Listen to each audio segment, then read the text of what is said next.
Communiqué important. Congolaises et Congolaises, mes chers compatriotes, nous les Congolais épris de justice, nous qui militons chaque jour pour la dignité de tous les Congolais, que nous estimons être eux aussi créés à l'image de Dieu, nous qui croyons que les Congolais ont pleinement le droit de vivre en paix dans le pays que le bon Dieu leur a donné, nous qui croyons en l'unité de tous les Congolais à travers le monde, nous qui rêvons de cet amour inconditionnel de tous les Congolais de toutes tendances confondues, de n'importe quel parti politique, de n'importe quelle obédience, de n'importe quelle religion, de n'importe quel coin du pays, avions estimé au départ que la candidature du prix Nobel de la paix, le docteur Denis Mukwege, était une occasion en or pour hisser la République démocratique du Congo au rang des pays normaux où la justice constitue l'élévation de la nation.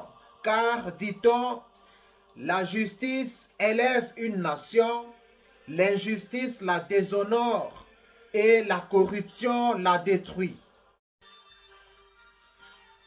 Cependant, force est d'observer que depuis le début de la campagne électorale, seul le président sortant, Félix Tshisekedi, avec les moyens de l'État, et le candidat numéro 3, Moïse Katumbi Chapwe, ont la possibilité de battre réellement campagne et sont en mesure de se déployer sur l'étendue de la République démocratique du Congo. À cet effet, l'homme prudent étant celui qui voit le mal de loin, nous risquons de laisser des marges et des manœuvres au pouvoir actuel en vue de justifier la tricherie planifiée de longue date. Nul n'a besoin de vous rappeler que tous ceux qui œuvrent à ces élections ont été nommés avec un seul objectif, celui de proclamer Félix Tshisekedi au finish. Pour ce faire, l'idéal serait pour les opposants, en vue de maximiser leurs chances et de sauver les Congolais pris en otage, de ne pas avancer en ordre dispersé. En effet, la crainte du pouvoir en place est de voir les opposants s'unir. Les Congolais censés continuent encore à espérer et à croire dans la bonne foi des opposants en vue de s'unir, car on dit qu'il n'est jamais tard pour bien agir.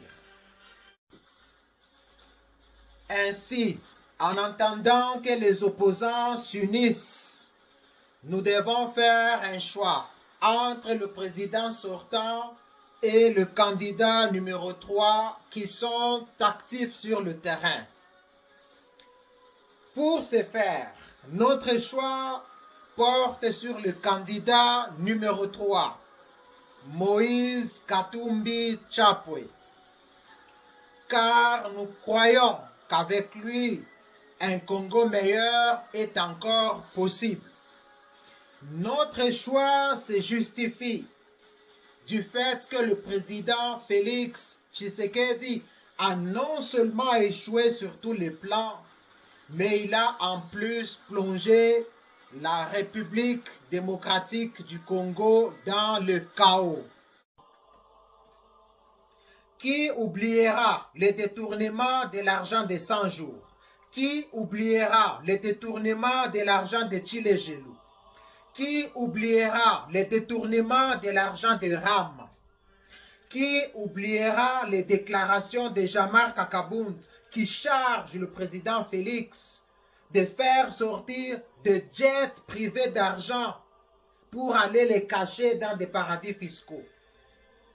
Qui oubliera que c'est Félix qui a invité le M23 à Kinshasa et qui les avait nourris, logés, dorlotés pendant 14 mois? Qui oubliera que c'est Félix qui a donné accès à Rwandair dans notre pays? Qui oubliera que c'est Félix qui a invité les bourreaux de notre peuple, le sanguinaire Paul Kagame, à Kinshasa?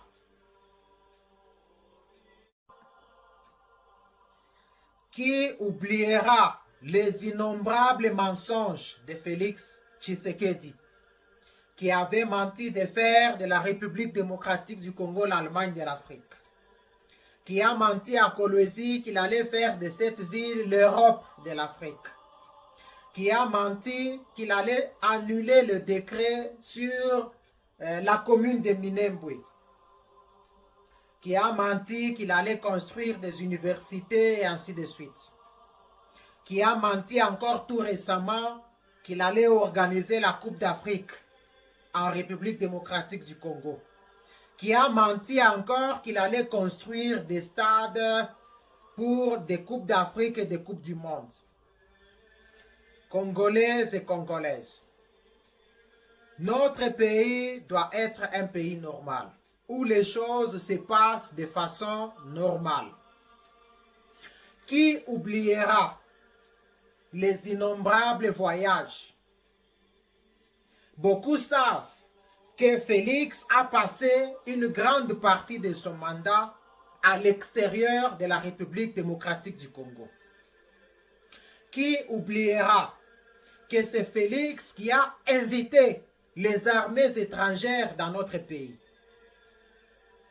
Mes frères et sœurs, vu tous les mal que Félix a fait à la République démocratique du Congo, lui accorder un autre mandat serait un péché. De ceux qui précèdent et au nom du Dieu Tout-Puissant, qui est le symbole de l'unité par excellence, nous invitons tous les Congolais de toutes tendances confondues, de toutes les religions, de tous les partis politiques, de toutes les obédiences, les Congolais de tous les quatre coins de la République démocratique du Congo, à se focaliser sur le candidat numéro 3, Moïse Katumbi Chapwe, qui est le seul jusque-là capable d'infliger une défaite cuisante au président sortant. Il est le seul qui incarne le changement. Il est le seul par qui Dieu va enfin nous débarrasser de ce régime prédateur. Congolais et Congolaises, mes chers compatriotes, prions pour le candidat numéro 3. Prions pour la République démocratique du Congo, puisque notre Dieu ne peut pas nous sauver sans notre propre contribution. Dieu nous sauve avec nous-mêmes. Congolais et Congolaises, que vive la République démocratique du Congo et que Dieu vous bénisse. Avec Dieu, nous vaincrons. Amen.